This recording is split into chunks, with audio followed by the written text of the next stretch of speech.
यह कहानी एक गरीब किसान की है जो मिथिला नामक गांव में सुरेश नाम का एक गरीब किसान अपनी पत्नी राधिका, बेटा पिंटू और बेटी मोनी के साथ एक छोटे से झोपड़ी में रहता था। सुरेश बहुत ही परिश्रमी था। इतनी परिश्रम करने के बाद भी उसे कभी अच्छा लाभ नहीं होता था। वह किसी तरह अपने परिवार का पालन पोषण किया करता था। फिर एक दिन उसकी पत्नी कहती है, आप इतनी परिश्रम करते हैं और पूरा दिन निष्ठा के साथ काम करते हैं, फिर भी हमें कोई लाभ नहीं होता। हमें जीवन में इतने मुसीबत का सामना करना पड़ रहा है। आखिर ऐसा कब तक चलता रहेगा? भाग्यवान तुम परेशान ना हो, जल्द ही सब ठीक हो जाएगा। ऊपर वाला सब देख रहा है, हमें अपने कर्मों का फल अवश्य मिलेगा। तुम चिंता मत करो, सिर्फ अपने कर्मों पर ध्यान दो। जी, मैं तो अपने कर्मों पर ही ध्यान दे रही हूँ। मैं आपके साथ हमेशा खड़ी रहती हूँ। हम लोग कितनी परिश्रम करते हैं और हम लोग कभी किसी का बुरा भी नहीं सोचते हैं, तो आखिर हमें हमारे कर्मों का फल कब मिलेगा? राधिका, तुम इतना परेशान ना हो, हमें तसल्ली से काम करना है। अगर हम सब्र करेंगे तो हमें फल भी अच्छा मिलेगा। सुरेश बहुत ही अच्छा आदमी था। वह अपना काम ईमानदारी से करता था और गांव में हर किसी की मदद करता था, इसलिए गांव के लोग भी उसे मानते थे। फिर इसी तरह समय बीतता गया। समय के साथ साथ सुरेश के घर के हालात खराब होता जा रहा था। सुरेश ने अपने गांव के महाजन से कर्ज लिया था। फिर एक दिन वह महाजन सुरेश के घर आता है और कहता है, क्यों भाई सुरेश, क्या तुम मेरा कर्ज वापस नहीं करना चाहते? महाजन जी, ऐसा नहीं है। तो भाई, तुमने पिछले 6 महीनों से ब्याज क्यों नहीं दिया? महाजन जी, अभी हमारे पास पैसों की तंगी चल रही है, इसलिए मैं आपको ब्याज नहीं दे पाया। मुझे थोड़ा समय और दे दीजिए, मैं आपका सारा ब्याज अवश्य चुका दूंगा। सुरेश, इसमें मैं कुछ नहीं कर सकता। देखो, जो जायज है उसके अनुसार ही तुमको काम करना पड़ेगा। मैं तुम्हें 2 महीने की और समय देता हूँ। अगर तुम पूरे 6 महीनों की ब्याज दे दोगे तो ठीक है, नहीं तो मैं तुम्हारा जमीन पर कब्जा कर लूँगा। इतना कहकर महाजन वहाँ से चला जाता है। यह सब सुनकर सुरेश उदास हो जाता है और यह बात सुरेश अपनी पत्नी को नहीं बताता है। अगले दिन से सुरेश अपने खेतों में पूरी मेहनत से काम करता है, फिर भी उसे कोई लाभ नहीं होता है। फिर इसी तरह 2 महीना बीत जाता है और महाजन सुरेश की जमीन पर कब्जा कर लेता है। यह सब होने के बाद सुरेश बहुत ज्यादा निराश हो जाता है और घर जाकर सारी बातें अपनी पत्नी राधिका को बता देता है। फिर उसकी पत्नी कहती है, जी, मैं तो आपसे कहती थी कि हमारी किस्मत में कुछ भी अच्छा नहीं लिखा है। अब देखिए ना, हम कितने परिश्रम करते थे, फिर भी हमारे साथ ऐसा हो रहा है। हमारे पास तो एक ही जमीन थी, अब वह भी नहीं रहा। अब हम भला क्या करेंगे? हम किस तरह अपना गुजारा करेंगे? भाग्यवान तुम चिंता मत करो, सब ठीक हो जाएगा। यह सब सुनकर सुरेश की पत्नी राधिका वहाँ से चली जाती है। इसी तरह कई दिन बीत जाते हैं।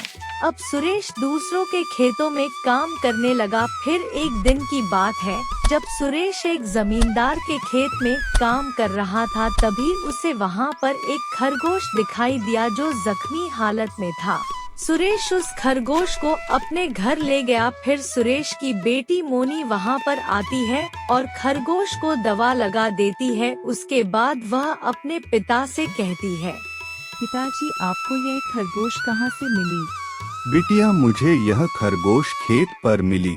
जब मैं काम कर रहा था तब मैंने इसे जख्मी हालत में पाया, तो मैंने सोचा क्यों ना इसे अपने घर ले चलूं। फिर मैंने इसे घर ले आया। तभी खरगोश बोला, सुरेश, हमारी सहायता करने के लिए धन्यवाद। खरगोश की बात सुनकर सुरेश आश्चर्यचकित हो गया और बोला, क्या तुम बोल सकती हो? मुझे तो विश्वास ही नहीं हो रहा है। हाँ, मैं भी बोल सकती हूँ। तभी वहाँ पर सुरेश की पत्नी आ जाती है और खरगोश को बोलते हुए देखकर वह भी हैरान हो जाती है। सुरेश, मैं एक चमत्कारी खरगोश हूँ। तुमने मेरी सहायता की है, इसलिए मैं तुम्हारी कोई भी इच्छा पूरी कर सकती हूँ। नहीं, तुमसे मुझे कुछ नहीं चाहिए। तभी उसकी पत्नी कहती है। मेरी एक इच्छा है, हम चाहते हैं कि हम बहुत ज्यादा धनवान हो जाएं। फिर सुरेश भी यह बात मान जाता है और खरगोश से कहता है। हाँ, हम भी धनवान होना चाहते हैं। फिर क्या, सुरेश के सामने एक बड़ा सा घड़ा आ जाता है जिसमें बहुत सारा सोने के सिक्के से भरा होता है। इतना सारा सोने के सिक्के देखकर सुरेश की पत्नी कहती है। अरे वाह, इस घड़े में तो बहुत सारे सोना है, अब तो हम बहुत धनवान हो गए। इसी तरह कुछ दिन बीत जाते हैं। फिर राधिका बहुत महंगे महंगे वस्त्र और आभूषण पहनने लगती है। तभी एक दिन राधिका अपने पति सुरेश से कहती है। ए जी, क्यों ना आप महाजन जी को पूरा पैसा लौटा कर अपना जमीन उससे वापस ले लो। हाँ राधिका, तुम ठीक कहती हो। मैं अभी महाजन जी के पास जाता हूँ। सुरेश रुपए लेकर महाजन के पास चला जाता है।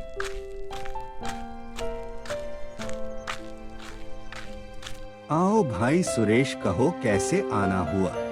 महाजन जी, मैं अपना कर्ज आपको लौटाने आया हूँ।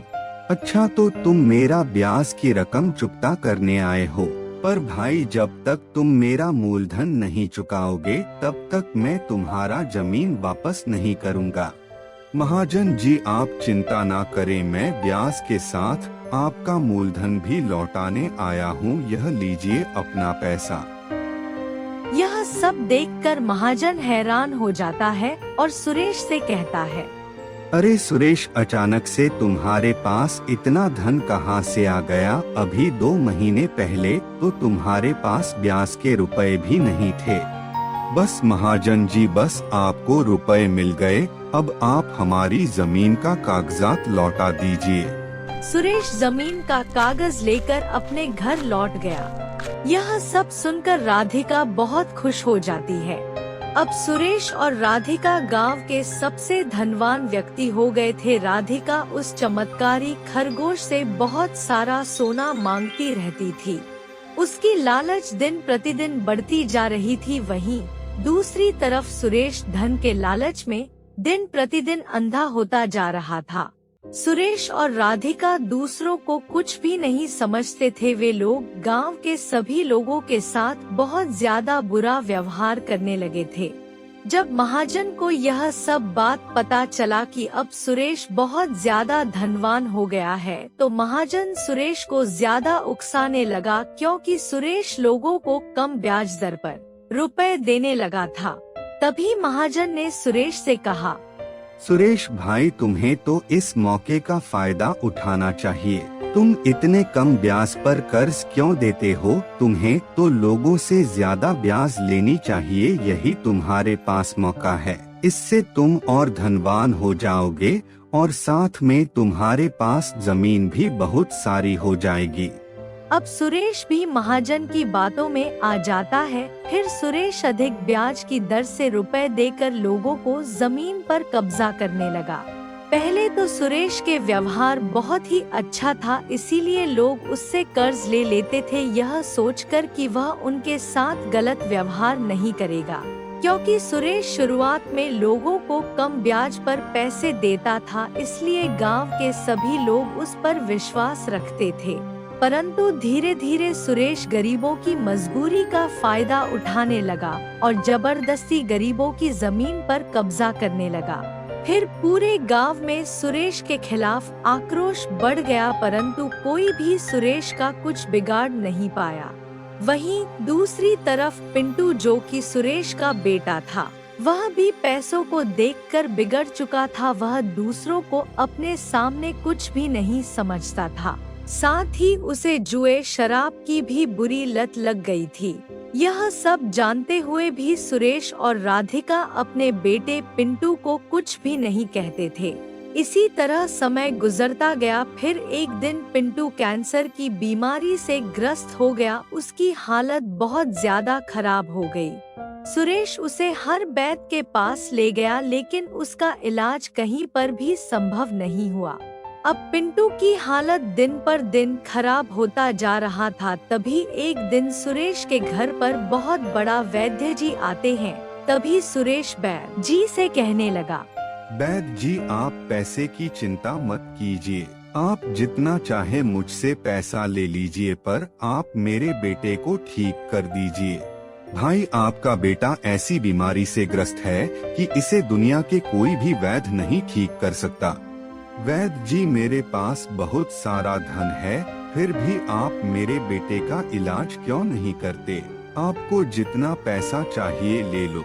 भाई साहब, जीवन में हर चीज केवल धन से ही नहीं होता, कुछ चीजें ऐसी होती है जो धन से परे होती है। हमें धन को इतना महत्व नहीं देना चाहिए, नहीं तो हमें एक ना एक दिन बहुत ज्यादा पछताना पड़ता है। इतना कहकर वैद्य वहाँ से चला जाता है। फिर राधिका रोते हुए कहती है, पता नहीं हमारे बेटे को किसकी नजर लग गई। यह इतना बीमार हो गया कि कहीं पर भी इसका इलाज संभव नहीं है। हमारे बेटे की हालत दिन पर दिन खराब होती जा रही है। हाँ राधिका, तुम बिल्कुल सही कह रही हो। पता नहीं हमारे बेटों को क्या हो गया है, अब यह भला कैसे ठीक होगा। इतना कहकर सुरेश भी रोने लगा। यह सब बात उसकी बेटी मोनी सुन लेती है और वह कहती है, पिताजी, आप लोग भला यह सब अजीब अजीब सी बातें क्यों कर रहे हैं? नहीं बेटा, हम लोग भला अजीब सी बातें क्यों करेंगे।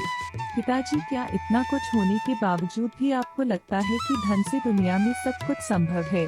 भैया को किसी की बुरी नजर नहीं लगी है, बल्कि यह सब आपकी और माँ की कर्मों का फल है। आप धन के लालच में इतने अंधे हो गए थे कि पिछले दिन भी आप लोगों को याद नहीं आई।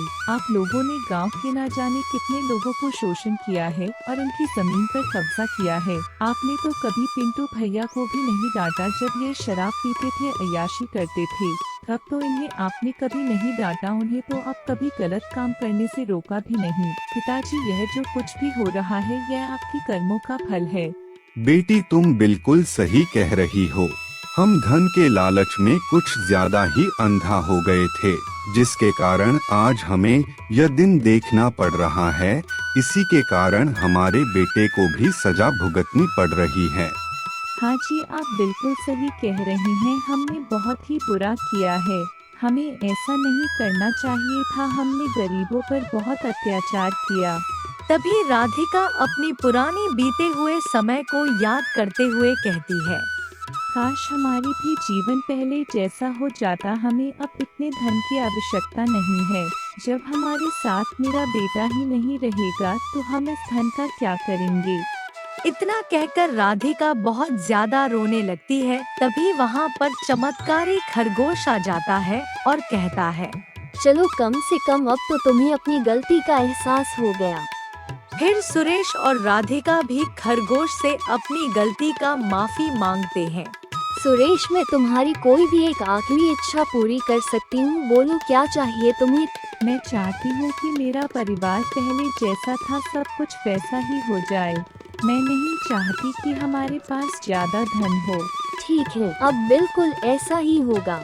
इतना कहकर चमत्कारी खरगोश वहाँ से चला जाता है। फिर दिन बीत जाता है और सुबह होते ही सब कुछ पहले जैसा हो जाता है। अब पिंटू की तबीयत भी बिल्कुल ठीक हो जाती है। फिर सुरेश और उसकी पत्नी राधिका अपने दोनों बच्चों के साथ हंसी खुशी जिंदगी बिताने लगते हैं। अब उन्हें समझ आ गया था कि जिंदगी में सिर्फ धनवान होना जरूरी नहीं होता, हमें जीवन में अच्छे कर्म भी करनी चाहिए, यही सबसे बड़ा धन है।